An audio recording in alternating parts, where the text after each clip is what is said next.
오늘 본문 출애굽기 12장 1절로 14절을 저와 여러분이 같이 한 목소리로 함께 봉독하시겠습니다. 여호와께서 애굽 땅에서 모세와 아론에게 일러 말씀하시되 이 달을 너희에게 달의 시작 곧 해의 첫 달이 되게 하고 너희는 이스라엘 온 회중에게 말하여 이르라.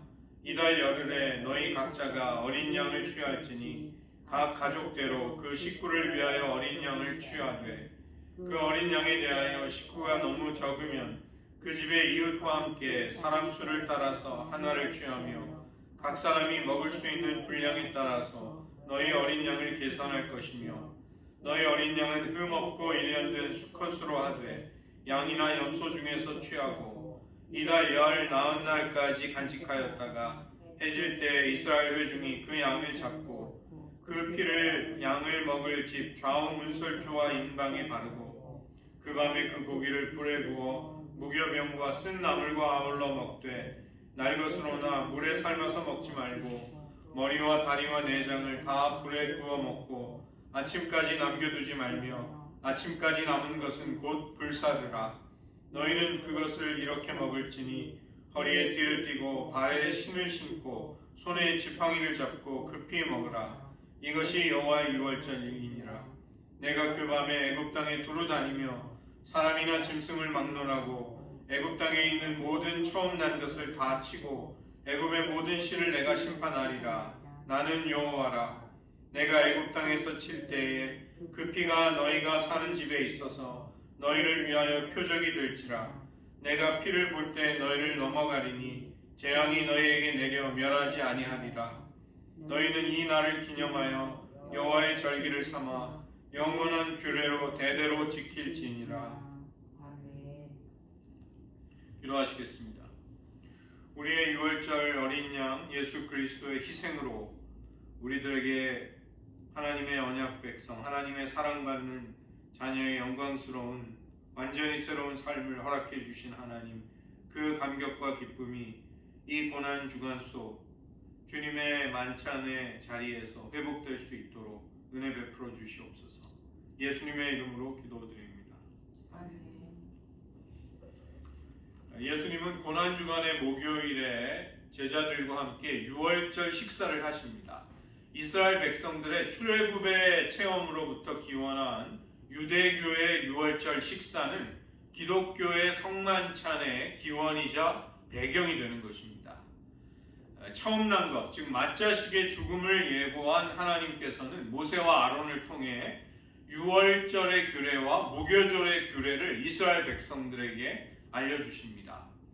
10번째 재앙으로 애굽의 모든 장자를 치던 그날 밤, 유월절은 어린 양의 피를 문 인방과 문설주에 바름으로써 이스라엘이 죽음을 면하게 된 것을 기념하는 날이 되는 것이죠. 그리고 무교절은 무교병을 먹음으로써 출애굽을 기념하는 절기로 하나님께서 지키라고 하신 것입니다.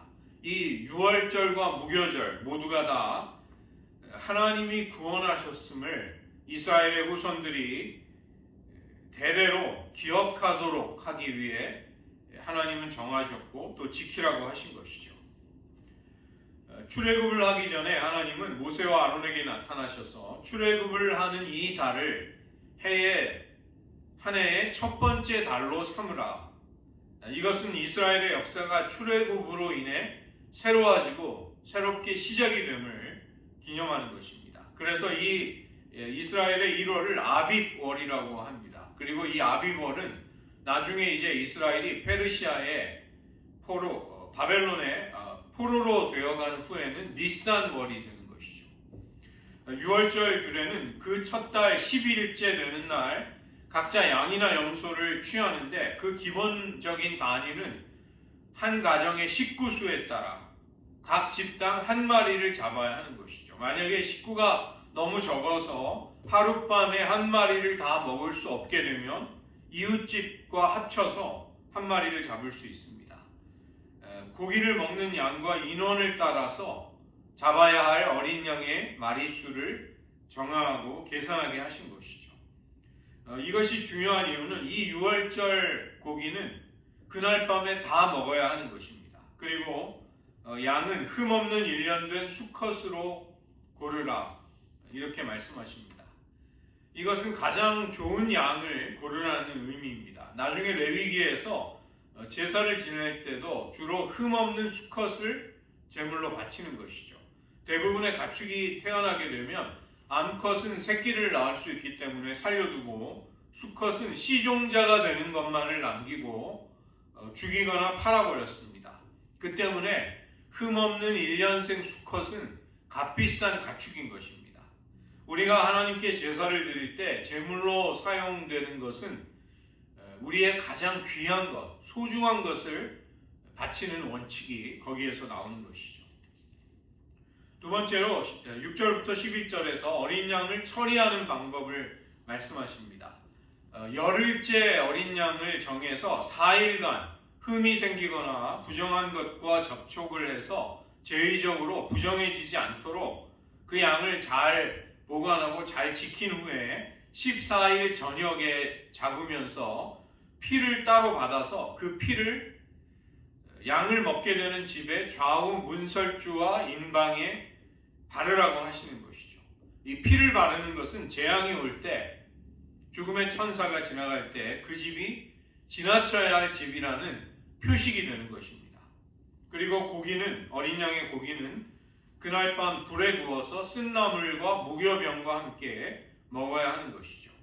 날 것으로나 삶아서 먹어서 안 되는 이유는, 반드시 구워 먹어야 하는 이유는 이 출애굽의 상황과 관련이 있는 것입니다. 그리고 머리나 내장이나 다리를 제외하지 말고 모두 다 전체를 구워서 먹어야 한다는 제한을 두는 것이죠. 날로 먹는 것은 위생상 금지되고 삶아서 먹는 것은 삶을 그릇이 필요하고 또 시간이 많이 요하게 되는 번거로운 조리법입니다. 급하게 먹어야 하는 상황이기 때문에 가장 간단하게 조리할 수 있는 불에 굽는 요리를 하라는 것입니다. 쓴나물은 쓴맛이 나는 허브 종류를 일컫는 것인데 고기를 양념하거나 곁들이는 야채로 사용함으로써 고기를 보다 쉽게 먹을 수 있게 하는 것이죠. 그 당일 밤에 다 먹어야 하고 아침까지 남은 것을 불태우라고 하십니다. 아침에 이스라엘 백성들이 애굽을 급하게 떠나게 되기 때문에 남겨진 고기를 다시 먹을 여유가 없는 것입니다.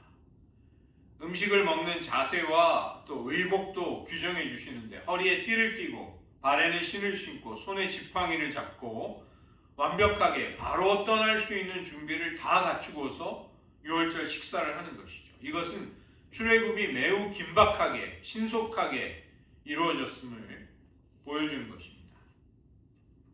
12절부터 14절은 유월절의 의미를 설명해 주는 것이죠.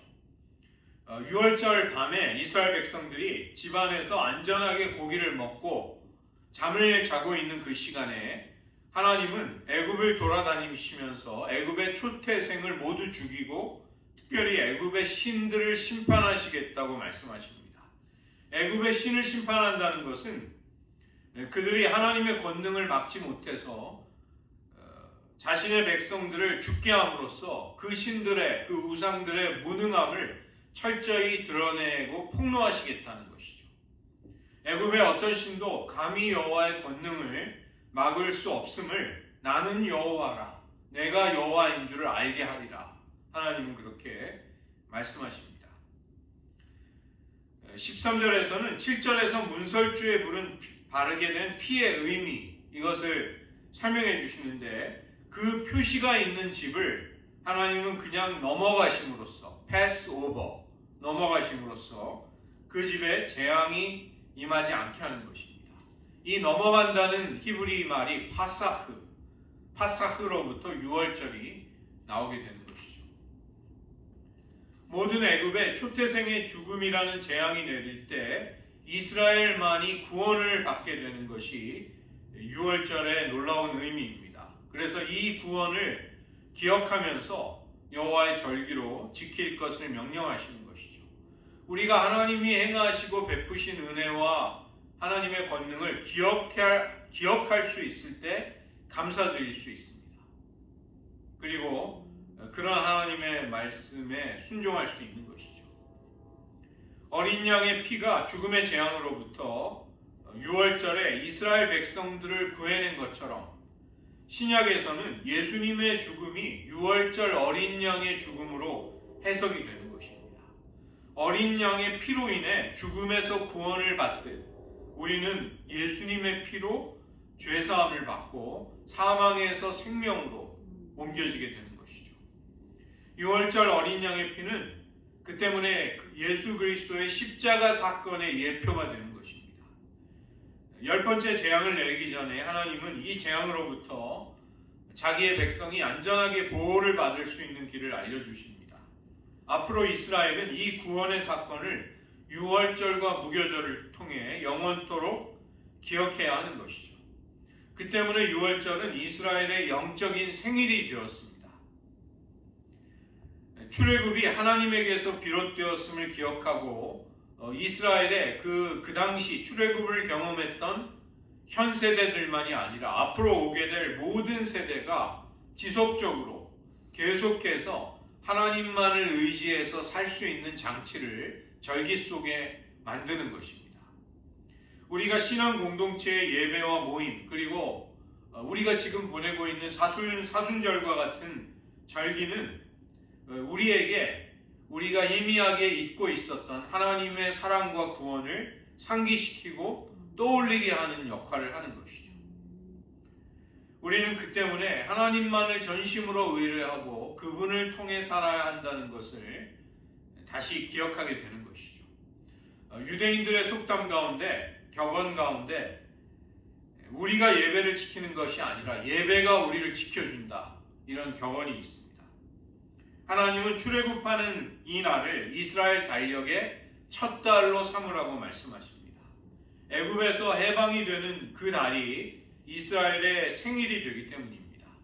그냥 달력상으로, 시간상으로 새날이 시작이 되는 것이 아니라 하나님의 구원을 결정적으로 경험하게 됨으로써 우리에게 새날이 열리게 되는 것이죠. 자유를 얻고 잔인한 바로가 아닌 자유롭게 통치하시는 새로운 주인을, 주권자를 얻게 되고 새로운 생명을 얻게 되는 것입니다. 자유가 없이 주어지는 생명은 죽음과 다를 바가 없는 것이죠. 그러나 이제 이스라엘 백성들은 하나님을 섬기는 자유인으로서 진정한 삶을 허락받게 됩니다. 단순히 달력을 새롭게 하는 문제가 아니라는 것입니다. 애굽의 종이었던, 노예였던 이스라엘이 하나님의 구원으로 언약 백성이 되고 새로운 나라가 되어서 완전히 새로운 인생을 시작하게 되는 것입니다. 우리가 하나님의 구원으로 인해 우리의 인생이 전격적으로, 완전히, 근본적으로 새롭게 시작되었음을 우리는 믿고 있습니까? 우리의 삶이 유월절 어린 양이신 예수님의 희생으로 인해 날마다 새로워지고 있다는 것을 우리는 확신하고 있는가? 이것을 질문해야 할 것입니다. 12절에서 하나님은 애굽 사람들이 섬기는 신들까지 모두 심판하십니다. 이 하나님이 베푸시는 10가지의 재앙은 그 하나하나가 다 애굽 사람들이 섬기는 신들을 향해 내리는 심판이었던 것이죠. 이것을 통해 오직 하나님만이 참된 신이심을 나타내 보이시는 것이죠. 하나님은 언젠가 우리 시대가 섬기고 있는 헛된 신들과 우상, 그리고 그것들을 섬기는 사람들을 심판하실 것입니다. 우리는 유혹에 휩쓸려서 하나님이 아닌 것들을 경배하거나 섬기는 일이 없도록 우리는 깨어 경계해야 하겠습니다. 이스라엘 백성이라고 모두 구원받는 것은 아니라는 것이죠. 어린 양의 피를 문설주와 임방에 바르고 있는 집만이 재앙을 면할 수 있게 되는 것입니다. 만약에 어린 양의 피를 바르지 않은 집이라면 이스라엘 백성의 집이라도 안전할 수 없게 됩니다. 그리고 그 피를 바른 집 안에 있어야만 하는데 바깥에 있게 되면 역시 재앙을 피할 수 없게 되는 것이죠. 그들은 구운 양고기와 함께 애굽에서 겪은 가혹한 종살이와 고통을 떠올리는 쓴 나물을 함께 먹어야 했습니다. 이 유월절은 오늘날 그리스도인들에게 예수님의 죽음과 부활을 보여주는 표징이 되는 것이죠. 예수님은 고린도전서 5장 7절에 따르면 6월절 어린 양으로 온 인류를 위해 희생당하심으로써 일체의 죄와 죽음과 속박으로부터 우리를 해방시켜 주셨습니다. 6월절의 그 밤 이스라엘의 생명과 구원을 위해 어린 양이 희생되었습니다. 이스라엘 온 회중은 어린 양을 잡아 그 피를 자기 집 좌우 문설주와 임방에 발랐던 것입니다. 하나님이 내리신 재앙으로부터 생명을 보호하기 위해 다른 생명이 희생되어야만 했습니다. 요한복음 1장 29절은 세례 요한이 예수님을 보게 되자 세상 죄를 지고 가는 하나님의 어린 양이로다, 그렇게 주님을 불렀던 것을 우리에게 말씀해 주고 있는 것이죠. 예수님은 우리를 위해 자신의 생명을 내어주시고 그 결과 우리는 하나님의 진노와 심판의 무서운 징계를 피해서 영원한 생명을 누릴 수 있게 된 것입니다. 하나님은 6월절 어린 양을 통해 새로운 백성을 모으시고 새로운 역사를 시작해 나가시는 것이죠. 우리가 옛 옷을, 누더기와 같은 옛 옷을 벗지 않는다면 새 옷을 갈아입을 수 없습니다. 옛 옷을 새 옷에 겹쳐 입을 수 없고 옛 옷을 새 옷에 기워서 입을 수도 없는 것입니다. 마찬가지로 우리가 새로운 나라에서 새로운 정체성과 신분으로 완전히 새로운 삶을 시작하고 싶다면 옛 생활과 단절해야만 하는 것이죠. 출애굽이 시작이 될 때 이스라엘 백성들은 하나님 나라에 속한 새로운 옷으로, 새로운 정체성으로 갈아입기 위해서 애굽의 옛 옷을, 이전의 정체성을 벗어야만 했던 것이죠. 그래서 하나님은 출애굽하는 그 달을 새해의 첫 달이 되게 하십니다. 그 달 14일을 6월절로 정하고 지키라고 하시는 것입니다. 놀랍게도 이 6월절 규례는 심지어 출애굽을 하기도 전에 먼저 지시해 주신 것입니다. 애굽을 떠나 새로운 땅으로 들어간다는 것, 이것은 애굽에서의 노예가 되었던 옛 삶을 청산하고 새로운 생명으로 다시 태어나는 새로운 창조의 사건인 것이죠. 이것을 6월절 의식으로 기념하라고 하신 것입니다. 예수님이 부활하신 안식 후 첫날을 우리는 주의 날로, 주일로 정하고 지키고 있는 것이죠. 똑같은 맥락입니다. 그 때문에 주일은 한 주간의 첫날이 되는 것입니다.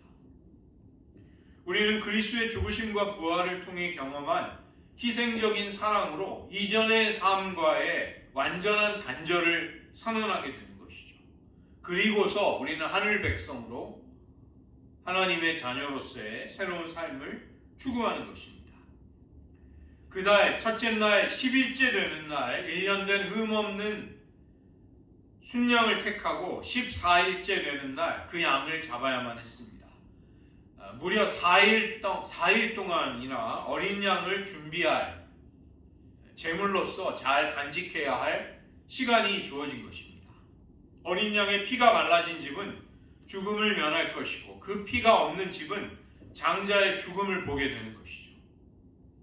고린도전서 5장 7절은 묵은 누룩을 내버리라 우리의 6월절 양 곧 그리스도께서 희생되셨느니라, 그렇게 선포하고 있는 것입니다.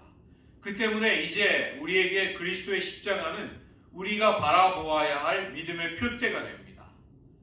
예수님의 십자가와 부활을 믿는 자에게 생명의 은혜가 주어지지만 그것을 믿지 아니하는 자에게 죽음의 심판만이, 재앙만이 기다리게 되는 것이죠. 이 6월절 예식을 행하는 백성들이 먹어야 할 음식도 바뀌었습니다. 유교병이 아닌 무교병을 먹어야 했던 것이죠. 급히 떠나야 할 상황에 머뭇거리거나 지체하지 않고 즉각 순종하고 결단하기 위해서 허리에 띠를 띠고 지팡이를 손에 쥐고 실을 신고 고기도 불에 구워서 빵도 무교병으로 먹어야만 했던 것이죠. 이것은 출애굽의 긴박함, 즉각적인 순종만을 상징하는 것이 아니라 먹는다는 것이 식습관이 바뀐다는 것, 이것은 옛 생활과의 완전한 단절을 의미하는 것이죠. 공동체가 새로운 출발과 함께 묵은 누룩을 내버리라. 사도 바울은 그것을 말씀하십니다. 출애굽을 하는 백성은 이전의 삶의 방식이 아니라 완전히 새로운 하나님이 주신 새로운 삶으로 들어가게 되는 것이죠. 지금 사순절 고난주간을 맞이하고 있는 우리가 단절해야 할 것이 무엇인지를 우리는 생각해 보아야만 합니다. 또 우리가 믿음으로 새롭게 취하여야 할 하나님 백성의 삶이 무엇인가, 이것을 깊이 발견하게 되시기를 기원드립니다. 새로운 창조와 새로운 역사를 시작하신 하나님은 우리를 죄로부터 해방시키기 위해 하나님의 장자를 유월절 어린 양이 되게 해주시는 것이죠. 장자가 죽어야 하는 재앙 속에서 우리를 살리시기 위해 하나님은 자기의 장자를 내어놓으셨습니다. 그러므로 우리가 먹어야 할 양식은 애굽의 누룩이 아니라 새로운 무교병입니다. 우리가 마셔야 할 음료는 애굽의 술이 아니라 유월절 어린 양의 피가 되는 것이죠. 그러기 위해서 우리는 예수님과 연합하고 그리스도로 옷을 입고서 주님의 생명으로 살아가는 새로운 삶을 살 수 있는 것입니다. 고대 근동의 열방들, 가나안 족속들은 자연의 생물, 자연의 모든 피조물이 계절에 따라 태동하고 생명과 죽음을 맞이하는 자연의 순환, 그리고 거기에 신화적인 요소들을 결합시켜서 봄이 되면 신년 축제, 뉴 이어 페스티벌을 열었습니다. 그러나 하나님은 애굽의 모든 처음 난 것이 죽임을 당하고 그와 달리 이스라엘의 장자가 보존을 받고 그 죽음에서 구원을 받게 되는 그 날을 원년으로 첫 달로 삼으라, 이렇게 말씀하시는 것이죠. 그 유월절을 필두로 해서 하나님의 구원의 역사가 펼쳐지는 출애굽 사건, 이것이 새로운 역사의 기초가 되는 것입니다. 이스라엘 백성은 출애굽을 해서 시내산에 다다라서 언약을 맺게 되고 하나님의 백성으로 세워지게 되는 것이죠. 그것의 출발점, 시작점이 유월절로 시작되는 첫 달이 되는 것입니다. 식구가 적게 되면 유월절 어린 양을 먹지 못하게 되는 상황을 막기 위해서 이웃과 함께 유월절 어린 양을 취하라고 하나님은 말씀하시는 것이죠. 우리의 신앙은 늘 공동체적인 성격을 가집니다. 나 혼자, 나 홀로 어린 양을 취하는 것이 아니라는 것입니다. 유월절 어린 양은 흠이 없어야 하고 1년 된 순양이나 순염소여야 했습니다. 원년의 첫 달 아비벌 열흘에 이것을 취해서 나흘째 되는 날 해질 때, 해질 무렵에 그 제물을 잡는 것이죠.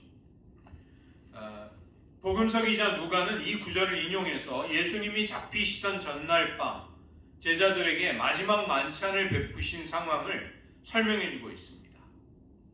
잡게 된 양의 피를 집의 좌우 문설주와 임방에 뿌리고 발라야만 했던 것이죠. 이 문짝을 달기 위해서 문의 양쪽에 수직으로 세우는 기둥이 문설주입니다. 그리고 그 윗부분, 가로지르는 수평 구조물이 그것을 임방이라고 부르는 것이죠. 유월절 어린 양을 불에 구워 무교병과 쓴 나물과 함께 먹어야 하는 것입니다. 바로의 국고성을 건축하는 건설 현장에서 하루의 고된 강제노동, 부역을 마치고서 아무 곳에나 널브러져 앉아서 흙먼지가 섞인 음식을 이스라엘 백성들은 노예로 자기 입에 우겨 넣으면서 생명을 부지해야 했습니다. 그들의 노예로서 살아가던 삶이 얼마나 쓰라렸고 고통스러운가, 그것을 상기하는 것이죠. 유월절 어린 양은 생으로 혹은 삶아서 먹어서는 안 되고 머리와 다리와 내장 모두를 다 불에 구워서 먹어야만 했던 것이죠.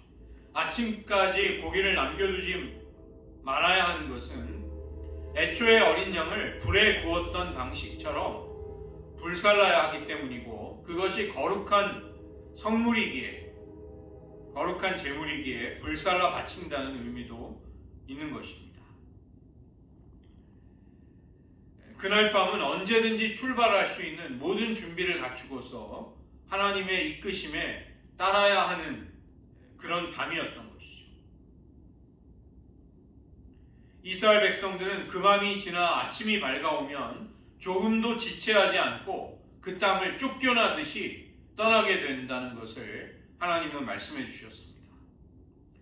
모든 처음 난 것, 초태생을 심판하시는 죽음의 천사의 손에 자기의 장자를 빼앗기는 애굽 왕 바로와 애굽의 모든 백성들에게도, 그리고 하나님의 구원의 손길을 통해 구원을 경험하고 수백 년 동안 이어져 온 고통스러운 노예로서의 종살이를 청산하고 출애굽을 하는 이스라엘 백성에게도 이 유월절은 여호와께로부터 비롯된 당혹스러움과 놀라움과 기이함으로 다가왔던 것입니다. 11절의 급히라는 이 히브리어 단어 속에는 당혹스러움과 놀라움이라는 뜻이 들어있는 것이죠. 6월절 밤에 여호와께서 애굽 땅에 두루 다니시며 사람과 짐승을 구별함이 없이 처음 난 모든 것을 치실 때 그분은 애굽의 모든 신들을 심판하시는 것입니다. 마지막 재앙을 통해서 애굽의 최고의 신인 태양신, 그리고 그 태양신의 아들이자 제사장으로 여겨지는 바로의 장자까지 심판하심으로써 하나님은 하나님의 영광과 위엄을 나타내시는 것이죠.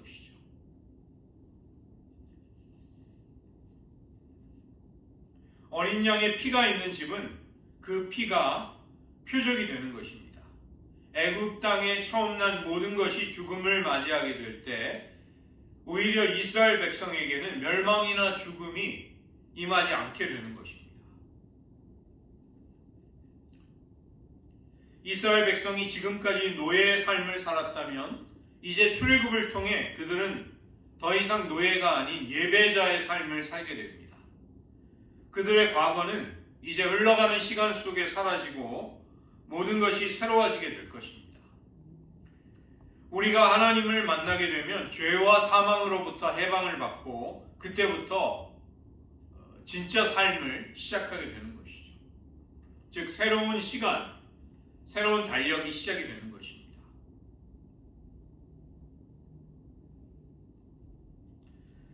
나흘 동안 어린 양을 간직하는 것은 이스라엘 백성들의 믿음을 테스트하시기 위함이었습니다.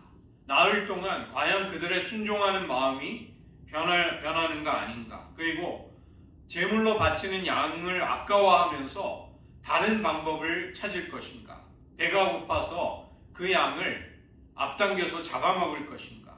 만약에 그렇게 된다면 장자의 재앙을 피할 수 없게 되는 것이죠. 나흘 동안 하나님의 말씀을 절대적으로 믿고 굳게 지키는 순종이 그들에게 요구되었습니다. 14일째 이스라엘 백성은 어린 양을 잡고 그 피를 문설주와 인방, 기둥과 기둥 위의 가로대에 발라야만 했습니다. 그간 이스라엘 백성들은 유목민으로 살았던 것이죠. 이 유목민으로 산다는 것은 한 장소에서 다른 장소로 목초지를 찾아 넘어가고 지나가는 삶을 말하는 것입니다. 이 넘어가고 지나간다는 것이 파사흐입니다. 그들은 건기가 되고 우기가 될 때마다 새로운 장소로 이동해야만 했습니다. 즉 유월, 지나가고 넘어가야만 했던 것이죠. 그러나 이런 유목민의 삶이 새로운 의미를 부여받게 되는 것이죠. 하나님이 10번째 재앙에서 그들의 생명을 지켜주시기 위해 그들을 넘어가셨습니다. 그들을 지나가셨던 것이죠. 그래서 유목민의 지나가고 넘어가는 삶, 파사크가 여호와의 파사크가 되는 것입니다. 이것을 위해 결정적으로 어린 양의 피가 필요했던 것이죠. 성도는 죄와 사망의 재앙으로부터 예수님의 피를 통해 그것을 건너가게, 지나가게 된 존재, 패스오버. 그것이 이루어진 사람들입니다. 어린 양이신 예수님의 피로 인해 우리는 6월 넘어가고 지나가게 됨으로써 생명을 구원받은 것이죠. 이스라엘 백성이 애굽을 떠나 새로운 약속의 땅으로 출발하는 동시에 그 구원의 은혜를 경험하는 결정적인 사건, 그것이 유월절의 의미였습니다.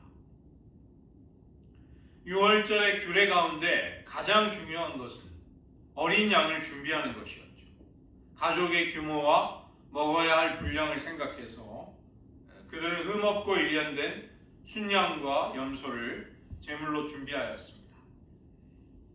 하나님은 유월절 어린 양을 통해 십자가에서 죄인을 위해 피를 흘리실 예수님을 우리에게 허락해 주신 것이죠. 이스라엘 백성들이 유월절 어린 양을 준비해야 했듯이 모든 죄인은 십자가에서 못 박히신 하나님의 어린 양 그리스도의 보혈을 믿는 믿음을 갖추고 그 믿음을 준비해야만 하는 것입니다. 예수님의 피를 의지하는 우리의 믿음을 보실 때 하나님은 심판으로부터 우리를 건져주실 것입니다. 왜 그분만이 우리의 어린 양이, 유월절 어린 양이 되실 수 있는가?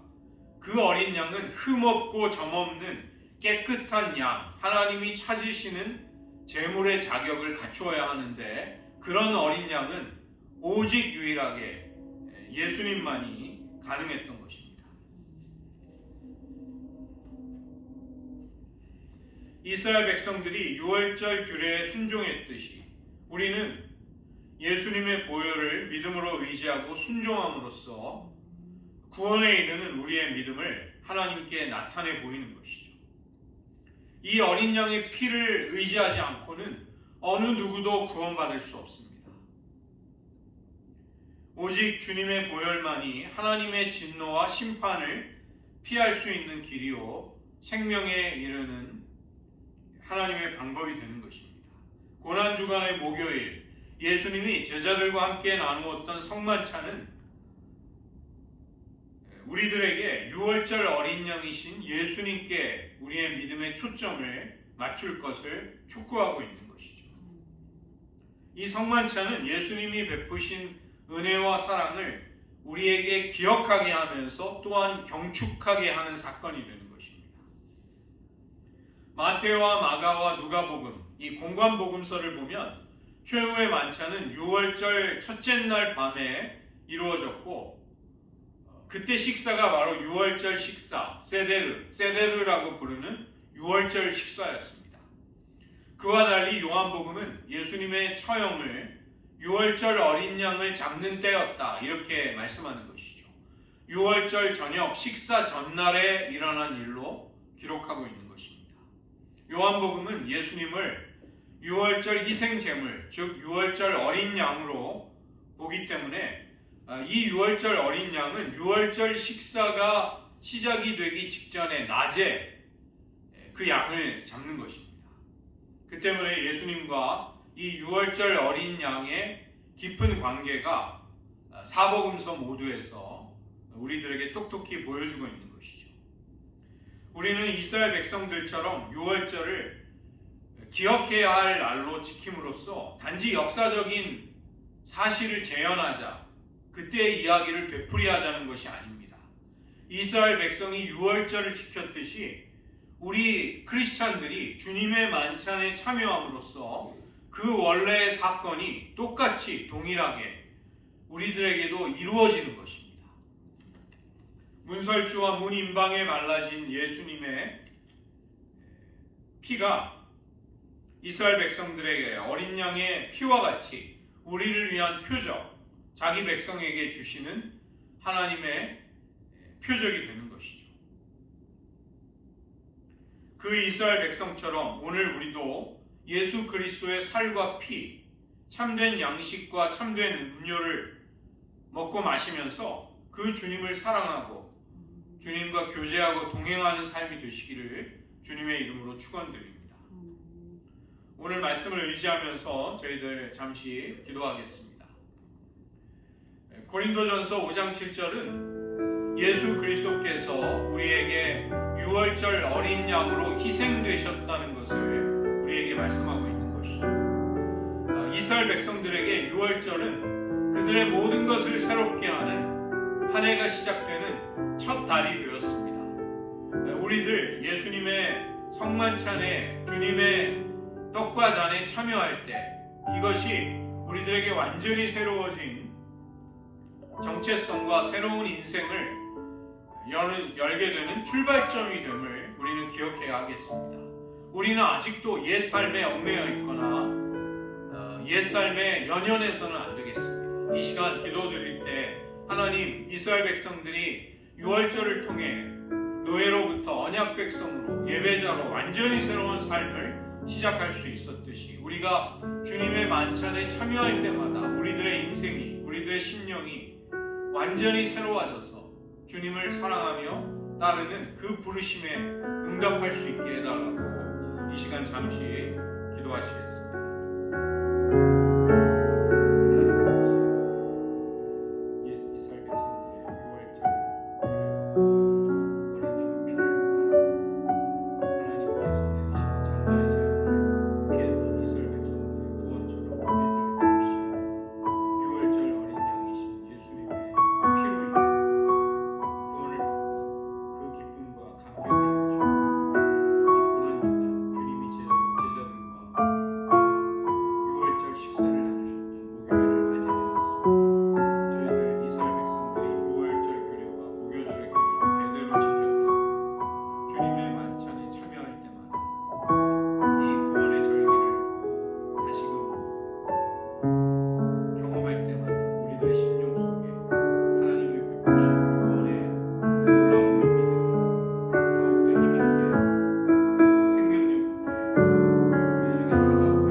이스라엘 백성들이 유월절 어린 양의 피를 그들이 머물고 있는 어린 양을 먹게 될 집에 문설주와 임방에 바름으로써 애굽의 모든 장자를 치시는 하나님의 심판과 재앙을 피하고 구원에 이르렀듯 사순절을 맞아 주님의 만찬에 참여하게 될 우리들 역시 진정한 유월절 어린 양이신 예수 그리스도의 피로 말미암아 하나님의 진노와 공의로운 심판을 피하여 생명을 얻고 하나님의 언약 백성이 되었음을 인해 감사와 찬양을 드립니다.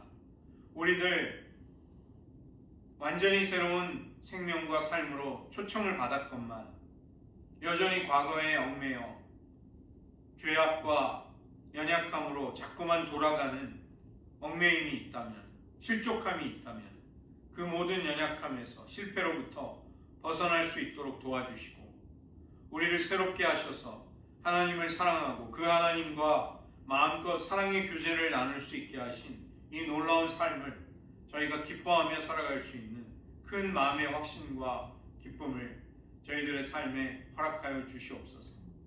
모든 말씀 예수님의 이름으로 기도드립니다.